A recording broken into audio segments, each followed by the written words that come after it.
कोई कहता है नीले कबूतर हैं, नीले कबूतर नहीं, बाबा साहब अंबेडकर के नीले बाज है। मेरी बात को याद रखना। हर घर से संतोष वर्मा निकलेगा, दामोदर मंडल निकलेगा, रविंद्र भाटी निकलेगा, देखूंगा कितने लोगों को आप क्या करोगे। ना होता वोट का अधिकार। ये हम पढ़ते हैं बाबा साहब अंबेडकर को, हम पार्लियामेंट की डिबेट पढ़ते हैं और मैं आपको सच बता रहा हूं, SIR चल रहा है। इस वोट को दिलाने के लिए बाबा साहब अंबेडकर ने लंबे समय तक गोलमेज कॉन्फ्रेंस में और देश के तमाम नेताओं को सहमत किया कि एक एक बालिग व्यक्ति को वोट का अधिकार मिलना चाहिए। कोई राजी नहीं था। कोई कहता पूंजीपतियों को मिलना चाहिए, कोई कहता पैसे वालों को, कोई कहता पढ़े लिखे लोगों को। बाबा साहब अंबेडकर ने कहा जब तक मेरे इस कमजोर हक वंचित समाज को, मेरी बहनों को, माओ को, मेरे नौजवान बच्चों को, बुजुर्गों को वोट का अधिकार नहीं मिलेगा, लोकतंत्र पैदा नहीं हो सकता। यह बात मैंने आपको किसने बताई? आप याद रखो, काशीराम साहब कहते थे चमचों को कुछ मत कहो, जिन हाथ में चमचे हैं उन हाथ पे चोट मारो। इन चमचों के पिताजी कौन है, इन चमचों की पार्टी कौन सी है, इस बात को बस अपने दिमाग में बिठा लो और उस पार्टी का एक भी आदमी जीतना नहीं चाहिए। ये सब सीधे हो जाएंगे। मेरी बात को आप याद रखें। ये जो रोज आपके खिलाफ मुहिम चलाते हैं ना, जो नेता आपके खिलाफ बोल रहा है कुछ मत करो, लोकतंत्र है, बोलने की आजादी है, व्यक्ति की आजादी है, बस उसकी आईडी निकालो, उसका पता निकालो और ये देखो कि वो और उसका परिवार कौन सी पार्टी से जुड़ा हुआ है। और जब आपको पता लग जाए तो जन जागरण अभियान चला चला के अपने एक एक आदमी को बताने का काम करो कि इस पार्टी के व्यक्ति को किसी भी कीमत पे हम लोग विधानसभा लोकसभा में जाने नहीं देंगे। मैं आज लिख के कहता हूं, इस देश में अच्छे अच्छे सीधे हुए हैं और अच्छे अच्छे सीधे हो जाएंगे। कुछ ही दिनों की बात है, मेरी बात को आप याद रखना।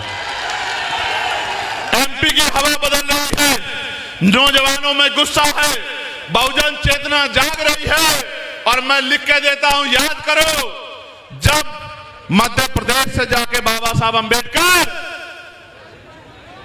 महाराष्ट्र में आंदोलन को खड़ा कर सकते हैं, जब मान्यवर काशीराम साहब पंजाब से जाके उत्तर प्रदेश में आंदोलन को खड़ा कर सकते हैं, बस आपके अंदर हौसले की कमी है।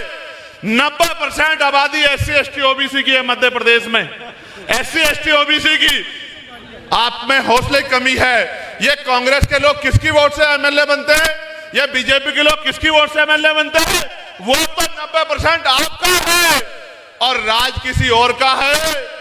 मैं तो जानता हूं कि मध्य प्रदेश में क्या हो रहा है। मान्यवर काशीराम साहब को मध्य प्रदेश से बहुत उम्मीदें थी और इस बेल्ट से और ज्यादा उम्मीदें थी।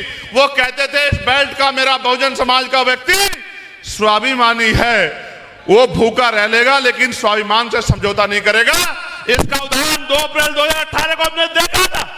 2 अप्रैल 2018 को हमने इसका उदाहरण देखा था जब मेरे नौजवान भाइयों ने पूरे देश को बताने का काम किया था कि ये ग्वालियर, चंबल संभाग, रीवा संभाग किसी से झुकने दबने वाला नहीं है। प्राणों का बलिदान देके उस आंदोलन को अपने खून से सींचा था। मेरे भाइयों, सम्मानित साथियों, यहां से एक आदमी निकला और मैं उसको इसलिए बाबा नहीं कहता क्योंकि देश के प्रधानमंत्री जी भी उसको बाबा नहीं कहते, वो कहते हैं मेरा छोटा भाई। आप सुन लेना, मैं संवैधानिक व्यक्ति हूं। तो जब प्रधानमंत्री सांसद हैं, वही सांसद ही प्रधानमंत्री बने हैं, जब वो छोटा भाई कहते तो मैं काहे को बाबा कहूं? मैं तो एक ही बाबा को जानता हूं जिनका नाम है डॉक्टर बाबा साहब अंबेडकर।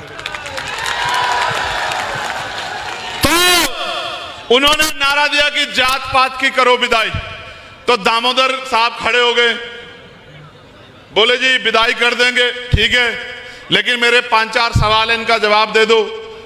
तो मैंने मीडिया से सुना कि अच्छी डिबेट चल रही है, चर्चा होनी चाहिए। तो एक कैमरामैन ने, एक पत्रकार ने उनके आगे माइक किया कि साहब जात पात की विदाई कर रहे हो तो जात पात खत्म कर दोगे? तो बोले नहीं, हम हिंदू हिंदू भाई भाई की बात तो कर रहे हैं, लेकिन हम जात पात खत्म नहीं करना चाहते, हम जात पात में जो अहंकार है वो खत्म करना चाहते हैं। समझो मेरी बात को। वो कह रहे हैं कि हम जात पात नहीं खत्म करना चाहते, जात पात में जो अहंकार है वो खत्म करना चाहते हैं। ये अहंकार तो आपके महापुरुषों ने, आपके पूर्वजों ने तब भी खत्म नहीं किया जब बाबा साहब अंबेडकर इस देश में लड़ रहे थे कि हिंदू धर्म में, सनातन में जो कुरीतियां है उनको निकालने का काम किया, तो बाबा साहब जैसे पढ़े लिखे आदमी की बात आप लोग नहीं माने, आज के लोगों की बात आप कहां मानने वाले हैं। तो इसलिए मैं आपसे कह रहा हूं, फिर उन्होंने, पत्रकार ने उनसे कहा कि भाई सवाल ये आ रहा है कि आप अनमैरिड हो, तो क्या किसी दलित समाज की बेटी से आप शादी करोगे? तो चेहरे का रंग बदल गया। और यही बात, भाई भाई की बात, जब हमारा आईएएस है यहाँ संतोष वर्मा, जब उसने की कि भाई आप हिंदू हिंदू भाई भाई की बात कर रहे हो, गौर से सुनो, ताली मत बजाओ, गौर से सुनो, कान खोलो अपने। मैं भी मध्य प्रदेश पे निगाह बना के बैठा हूं, मेरा ध्यान ऐसा नहीं मध्य प्रदेश पे नहीं है। और मैं ये बताना चाहता हूं तमाम पार्टी के उन नेताओं को जो इकट्ठे होकर कह रहे हैं संतोष वर्मा को ये कर देंगे वो कर देंगे, कितने संतोष वर्मा को क्या करोगे? कल हर घर से संतोष वर्मा निकलेगा, दामोदर मंडल निकलेगा, रविंद्र भाटी निकलेगा, देखूंगा कितने लोगों को आप क्या करोगे। तो उन्होंने क्या कहा? उन्होंने कहा कि जब तक हिंदुओं में रोटी बेटी का रिश्ता नहीं होगा, इसी बात को बाबा साहब अंबेडकर कह रहे थे, इसी बात को संतराम बीए प्रजापति कह रहे थे, जात पात तोड़क मंडल में, एलिगेशन ऑफ कास्ट में, वो भी यही कहते हैं कि तभी तो भाईचारा बनेगा जब जातियों को तोड़ के आप शादियां करोगे। भाई संतोष वर्मा जी ने कहा मैं भी हिंदू, और दूसरी जाति के बारे में कहा आप भी हिंदू, और जब तक इनमें रोटी बेटी का रिश्ता नहीं होगा तो भाई कैसे भाईचारा बन जाए, कैसे हिंदू एकता आ जाएगी? तो जैसे कहा तो सारे लोग खड़े हो गए, सारे लोग खड़े हो गए, और खड़े होके कोई उसका पुतला फूंकता है, कोई उसको पीटने की बात करता है, सस्पेंड करा दिया। कल भी मैंने एक नेताजी को सुना भाजपा के कि हम इसको ये कर, निकल जाओगे आप लोग, उसको निकल जाओ, जो हम देख लेते हैं, जाओ, हम खड़े आदिवासी समाज के लोग, जाओ निकल जाओ, हम देख लेंगे बहुजन समाज के लोग, अगर आप में हिम्मत है तो। मैं आपको स्पष्ट कर रहा हूं, ये इनका नारा सच्चा है, लेकिन चुनाव से पहले, मैंने कहा ना कुछ भी सामाजिक नहीं है, सब कुछ राजनीतिक है। चुनाव से पहले ये नारा सच्चा है, और चुनाव के बाद ये नारा खोखला है। फिर चुनाव के बाद कुशवाहा के सर पे पेशाब भी यही करेंगे, कुशवाहा को जूता भी यही चटवाएंगे, थूक। पाल बघेल को जो है अगर वो कथा करेगा तो उसको पीटने का काम भी करेंगे, और बारात रोकने का काम भी करेंगे, और तमाम तरह का उत्पीड़न करने का काम करेंगे, और आरक्षण के नाम पे गाली देने का काम करेंगे, और चुनाव में आपके पैरों में ऐसे पड़ के आपसे वोट लेने का काम करेंगे। आपको समझदार बनना होगा। मैं आज कह रहा हूं, आप हिम्मत बढ़ाओ, हम अम्बेडकरवादी लोग तो सीना तान के खड़े हैं। मैं दामोदर मंडल को कहना चाहता हूं, मैं सुनील बैरसिया को कहना चाहता हूं, मैं सुनील अस्ते कहना चाहता हूं, सत्येंद्र विद्रोही अनिल गुर्जर को कहना चाहता हूं, रामप्रीत को कहना चाहता हूं, आरडी प्रजापति जी को कहना चाहता हूं, निकलो घर से और बहुजन समाज में भाईचारा बनाओ। हम तो बनाने वाले लोग हैं, आपके पीछे खड़े होकर आपको मध्य प्रदेश की कुर्सियों पर बिठाने का काम करेंगे। मेरी बात को आप याद रखना। मैं आपको बहुत जिम्मेदारी से कह रहा हूं, मेरे लोगों सुनो। कोई कहता है नीले कबूतर हैं, नीले कबूतर नहीं, बाबा साहब अंबेडकर के नीले बाज है। मेरी बात को याद रखना।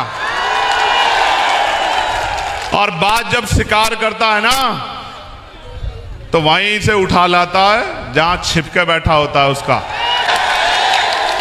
देखो हमारी लड़ाई संवैधानिक है, वो आपको उकसाने का काम करेंगे, आपको आपके काम से भटका के इस तरह की प्रेस वार्ता करके कोई शब्द कह के आपको आपका ध्यान आकर्षित करने का काम करेंगे।